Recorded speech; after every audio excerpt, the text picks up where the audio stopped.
Cool. All right. We're recording this meeting, just FYI.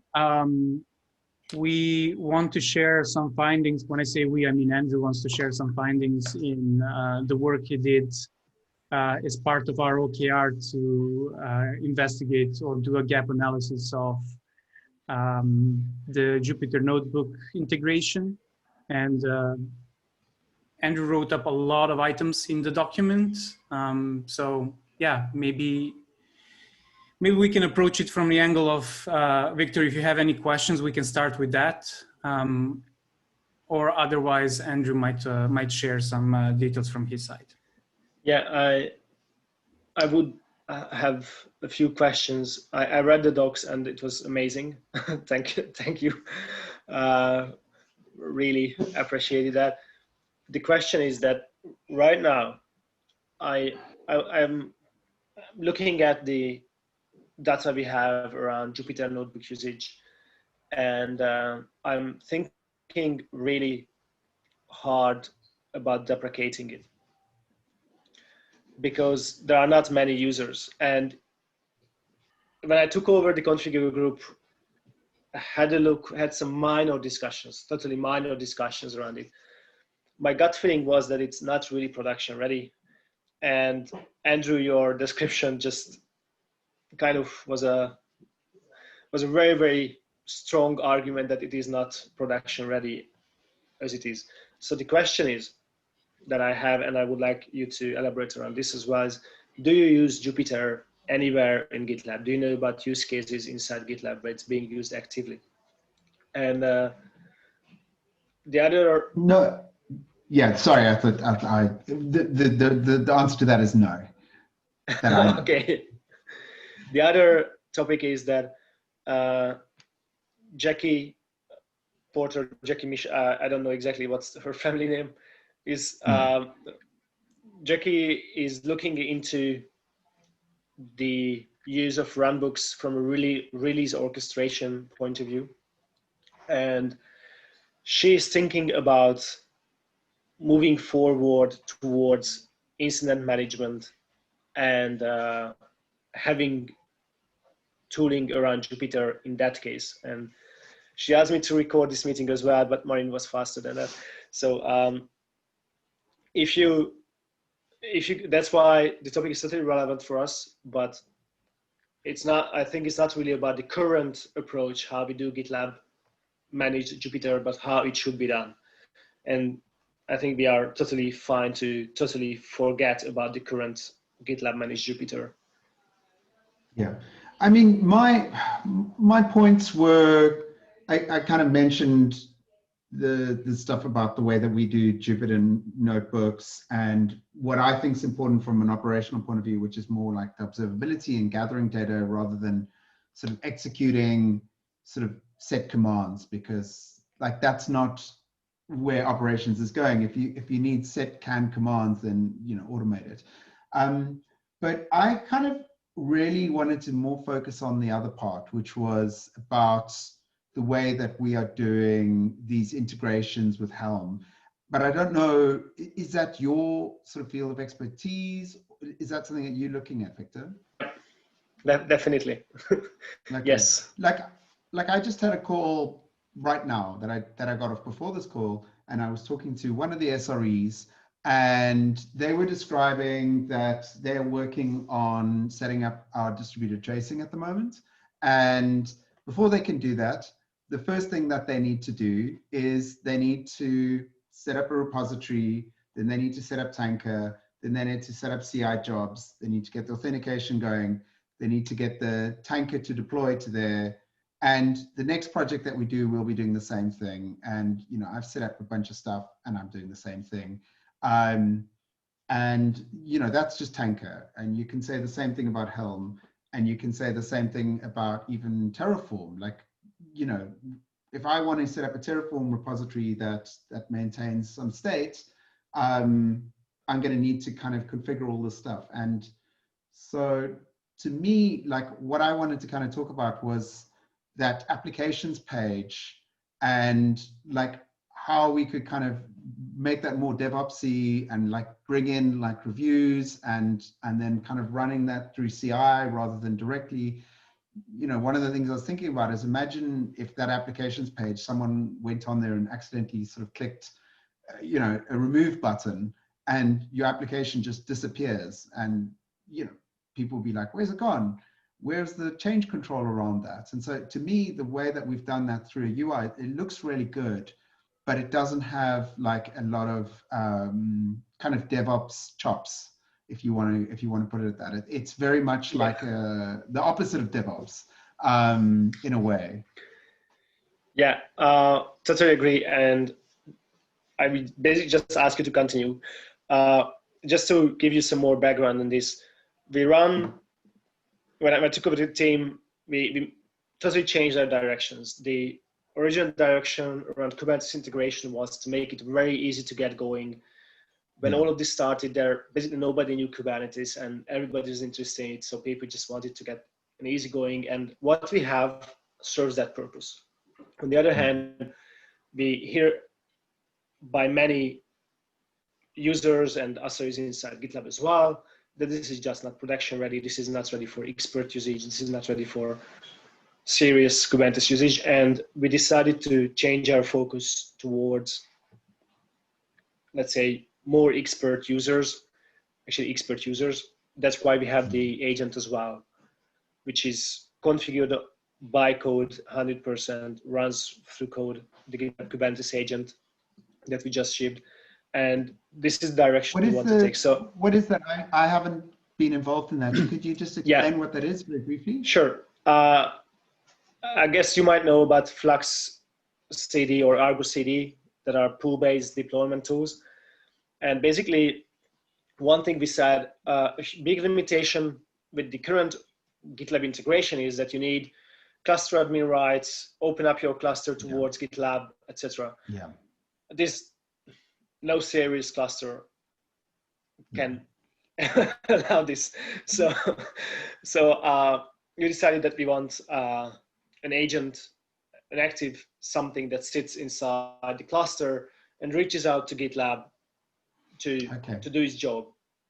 And what we shipped right now is able to do deployments in a GitOps style. So you can configure the agent in a repository.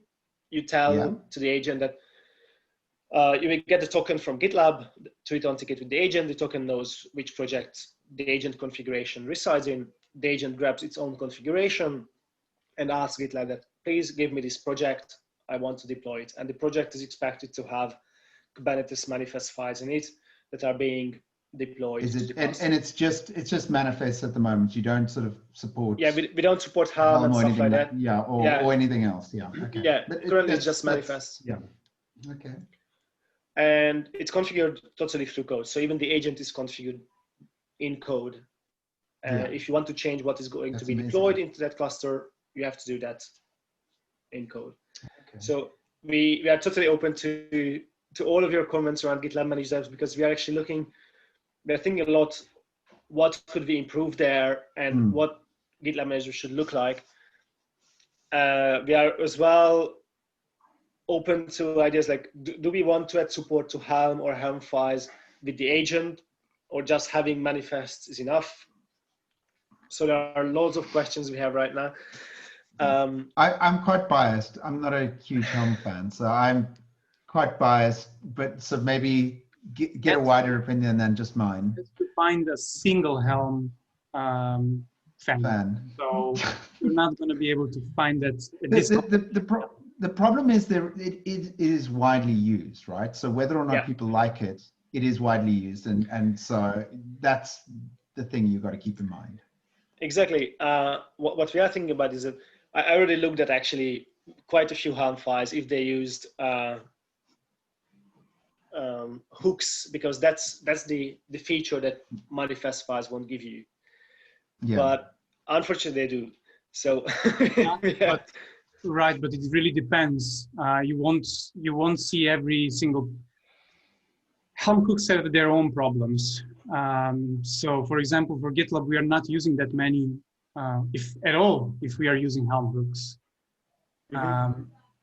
So if you're looking into getting some feedback on how this could be configured from the Kubernetes side, there is a lot of knowledge between Jarv, Skarbek, and Graham, who are working on this day to day. Yeah. And we have built our own, well, we're deploying GitLab.com from Kubernetes, from this repository, basically a GitOps model that we had to build around our own infrastructure. So there is a lot of things you could pick up from them as well. Yeah, we are quite active chat messages with, I would say, with all three of them. So yeah. So Andrew, just to getting back to your initial topic around the GitLab managed apps, do you see any idea how we could make this repetitive flow simplified? Like what you said, that you have to set up the repo, ham files, etc., or you click a button that you don't want to do. Well, what I really like the idea of is pushing them into merge requests. You know, so you have kind of the same sort of menu of applications, but you know, really, as they are at the moment, like I don't think any single one of those would be actually usable for us. And you know, even for small things, I'm not talking about like running GitLab.com, but you know, even just the Elasticsearch, it's like there's no configuration.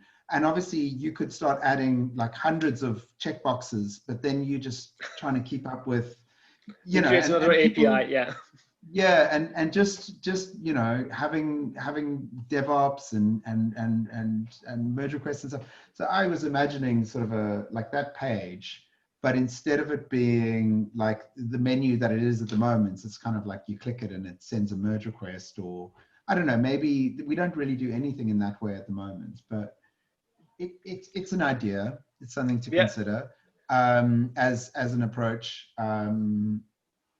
to that, and then it can be reviewed, or you know, maybe change. Someone else can take the fork and make some changes before it gets pushed in. Yeah, and that might be a good way to do it, because then it's almost as many clicks. Like, or so out of interest, do you deploy the agent through that UI at the moment? So how do people install? Because I guess it doesn't make sense, because if you can push to the repo, you probably just use the push approach. Actually, the way, exactly. You don't have the cluster connected, so you can't do that. Yeah. Simply, we provide the agent as part of a Helm chart. So or KPT as well, because Mikhail is a huge fan of KPT, so he I think created the KPT chart, or how is it called? I don't know. So you deploy it on, I would say, with more usual Kubernetes ways. Yeah. And does it, how does it know? Does it just kind of poll? Sorry, I'm asking a lot of questions about something that wasn't no problem. It just polls once every 10 minutes or something like exactly. that? Exactly. Yeah. Okay. I think there is a permanent connection, either a gRPC channel or a WebSocket channel between the agent and the cluster. It's up to you to configure which one you want to use. Right. And this way we want to be able to build out bi-directional functions. So even GitLab should be able to reach out to the agent and query Prometheus, for example, awesome. through the agent, or do RAS. Yeah, that's really nice. Or kind of do blue-green deploys and then send them, you know, or review apps and send the data back. That's really nice. Exactly. Okay, cool. Yeah, I mean, if there was a way to kind of like speed that up, but the main thing that I want is to be able to edit the config, you know, even if I get something and then I can kind of change it and then have that deployed. But personally, and all the engineers that I've spoken to, like no one really feels that there's a solid use case for that applications menu, because there's just always going to be something that you need to change, you know, and at the moment we don't have access to that. I looked into the applications used, and basically the most widely used one is the runner installation. And I see a lot of value in that. If you just get started with it, everything easy to get going with the runner. But for real production applications that are customer facing, you probably want to customize many things. Yeah, and the Jupyter Notebooks, it's the same. It's quite limited. Like what it ships with wasn't kind of what we needed. I also had a lot of questions, particularly around security. Like, you know, it seemed as though anyone on the GitLab instance could authenticate and get onto that notebook. So obviously, if you've got secrets in there, that's not a good situation.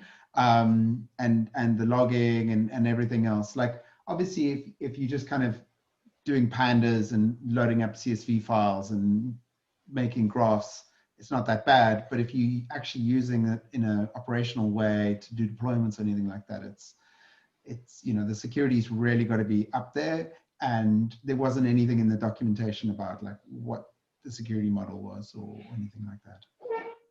Yeah. If you are thinking about incidents, like I just had the question that, is it something you want to run continuously? Let's assume that we have an amazingly set up Jupyter Notebook that you can do for all the investigation that you can't do today. Is it still make sense to run it all the time, or you would just say that in a more serverless fashion that, okay, now I'm in an incident situation, now I want to run something? Like the way I would really ideally like it is that it's, you know, there's none of that sort of thinking about an execution environment or kernel that's running. And am I allowed to mention competitor products in this recorded call? I think it will be shared internally. Yeah. Yeah. Well, okay. One of our competitors has got a runbooks product, and when you go to the page, it just loads, right? It's not like you go to a page, you launch a kernel, you open the kernel, you log into that, and then, you know, maybe you need to do some pip installs or something like that, and then you're kind of running cells at a time. It loads, and, you know, it gives you embedded graphs, and, you know, you can maybe execute things, but it's not a separate environment, it's integrated. And, you know, that's kind of one of the things that we say about GitLab is it's integrated. And I think as long as we're running this as a kernel in a different execution environments, it's not integrated like that. And you know, that increases the risks. Like, is this thing going to start up? You know, all of that, where like from a incident point of view, like everything's got to be as low risk as possible. And kind of fail safe and just work. And so, you know, just having that as something where you can log in and it's there, you're not booting anything during an incident or like hoping that it starts.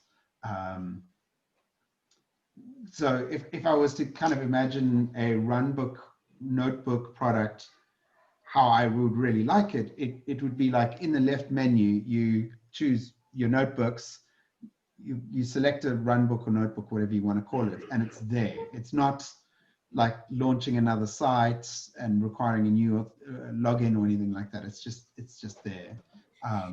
Yeah, and I like the runbooks that you seem to be referring to, Victor, seem more in line with our release runbooks that we have. We have certain repetition that we have with our releases where things don't really change. Like things are, you trigger something, there is an event, you execute something, you get a result back. That is literally what the release is.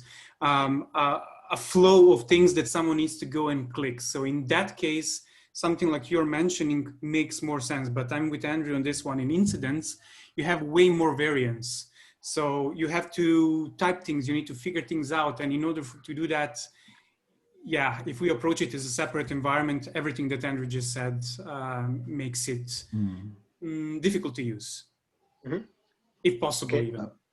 And one other point is that, you know, for an engineer, it's really hard to beat a console and the power that you get. And obviously what people can say is, well, you know, that's not secure. We don't want people logging into our infrastructure.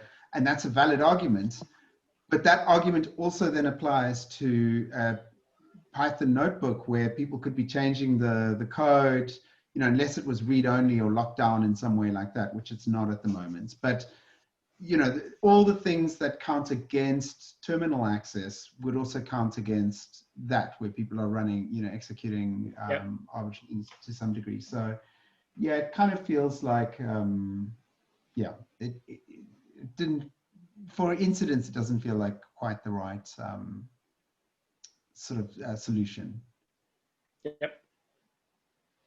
Okay. But it feels like we're trying to fit this story into a specific workflow. What is that workflow supposed to actually resolve in the first place? Not workflow, sorry, the feature. I meant what does the feature? This is not true, actually. So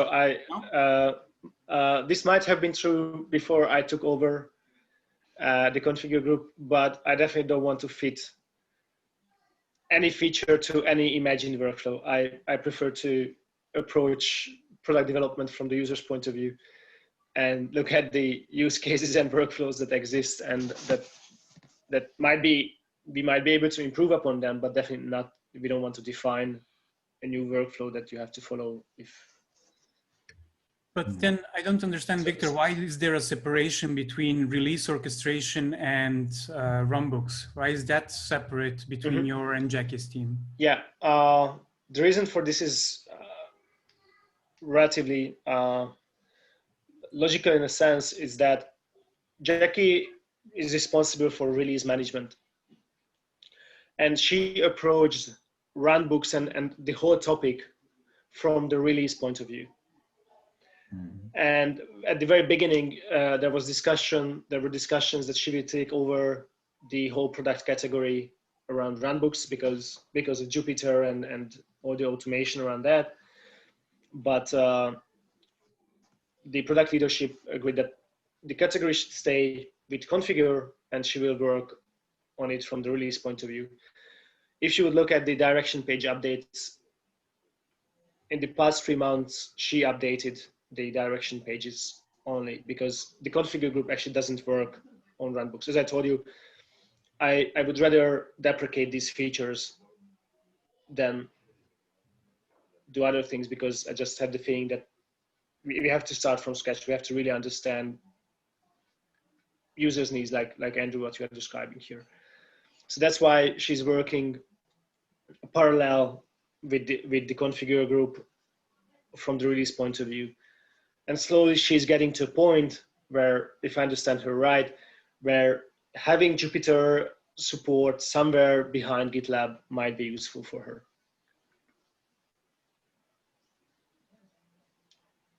But incident management, the reason why it's totally separated is because incident management is a very different thing than release orchestration is, as you mentioned as well.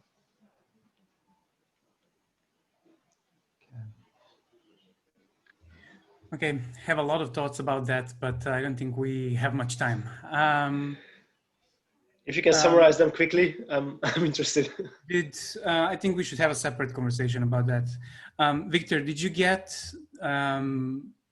what you needed from us when it comes to this discussion? Because I think Andrew had like a lot of really great ideas written in the document, such as maybe having a template. He now mentioned another one, maybe have a merge request flow. But what you're actually summarizing here and saying is we are even actually looking at completely deprecating this integration and starting from scratch. So do any of our notes that, well, any of the Andrew's notes actually seed a possible collaboration on well, whatever you're trying to build?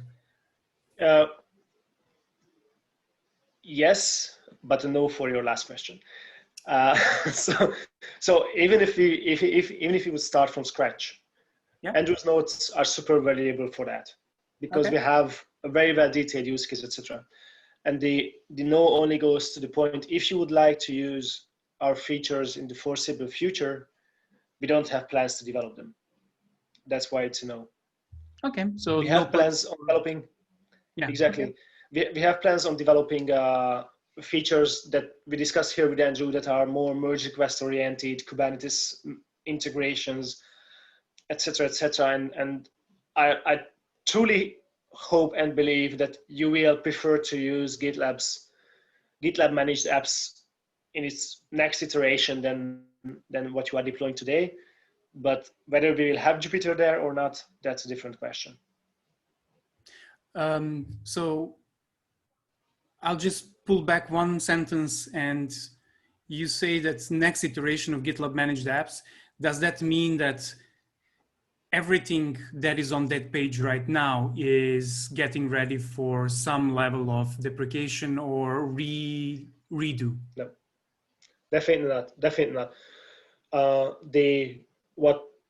My direction is very clear, and I'm more than happy to share this with everyone. Is that GitLab managed apps?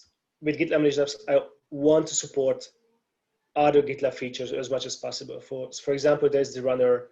That's something that I want to support because that's something that drives usage inside of GitLab.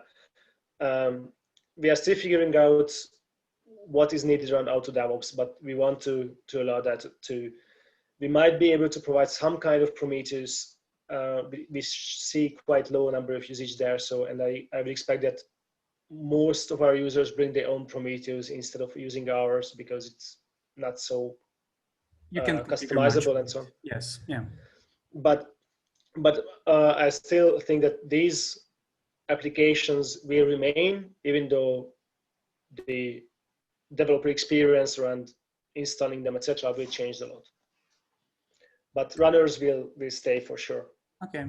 So things like Elasticsearch integration, Jupyter Notebooks, all of that, those are going on the back burner and possibly yes, deprecated at some point. Yeah, that's what I would expect right now. But we don't have plans on this, so we don't have a timeline.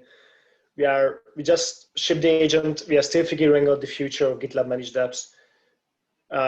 The version that's currently in beta with the cluster management project is already a huge step forward, more customization and so on. But I think we can improve that with feedback that you just provided as well. And we don't know yet how the future of GitLab managed apps will look like. We know that we want something to support GitLab features. So it's easy for our users to get started with those. Okay. Can I ask a Thanks. few? I know we over time now, but I just had two quick questions about the agents. First is it GA? Kind of. It can be. It's not in production. Yeah, not in is it really? Is it shipped? It is. Is it shipped? In Helm charts, as part of the Helm charts only. We want to ship it on as the omnibus. I think we should consider just raising this with the team that I was speaking to, who are doing the distributed tracing and who are getting CI to push to and doing all of that right now. And so they're using Tanker. But this leads me to my second question. So they're using Tanker, and Tanker has a garbage collection type feature, which is basically like if you delete something from your deployments, it will clear it up. And does the agent do that? Does the agent have some sort of garbage collection type functionality? I think partially it does. So actually the agent uses GitOps engine behind, and GitOps engine is developed by Argo CD as well. So for sure, if you remove the Kubernetes manifest file from the repository, it will remove all the resources. One thing I don't know whether namespaces get deleted or not. If I remember that's not too bad. Yeah. But okay. We're already running Kubernetes agents on pre.